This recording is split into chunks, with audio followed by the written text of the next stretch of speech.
ఈ ప్రభుత్వం ప్రజలకు ఇచ్చిన హామీలు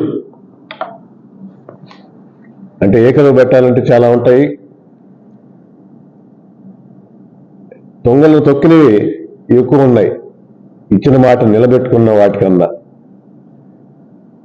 వాటన్నిటినీ నిలబెట్టాలని, మరీ ముఖ్యంగా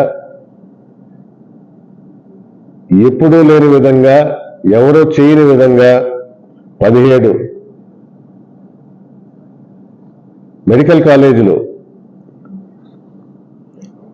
ప్రభుత్వ ఆధీనంలో, ప్రభుత్వ పరంగా, ప్రభుత్వ మెడికల్ కాలేజీలు, ప్రభుత్వ హాస్పిటల్స్ వచ్చే దిశగా శాంక్షన్ చేస్తే 8,500 కోట్లలో 3,500 కోట్లు ఖర్చు పెట్టి మిగతా 5,000 కోట్లు ఖర్చు పెట్టడానికి వెనకాడుతున్న ఈ కూటమి ప్రభుత్వాన్ని నిలదీస్తూ కోటి సంతకాల సేకరణ జరిగింది.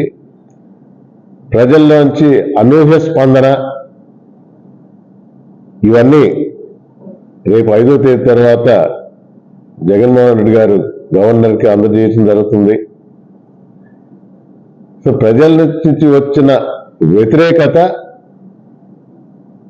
ఇది ప్రభుత్వ పరంగానే ఉండాలి, ప్రైవేట్ పరం చేయకూడదు. ప్రభుత్వం చేస్తున్న తప్పులు ఎత్తి చూపుతూ సంతకాలకు ముందు వచ్చిన వారందరికీ కూడా ధన్యవాదాలు తెలుపుకుంటూ,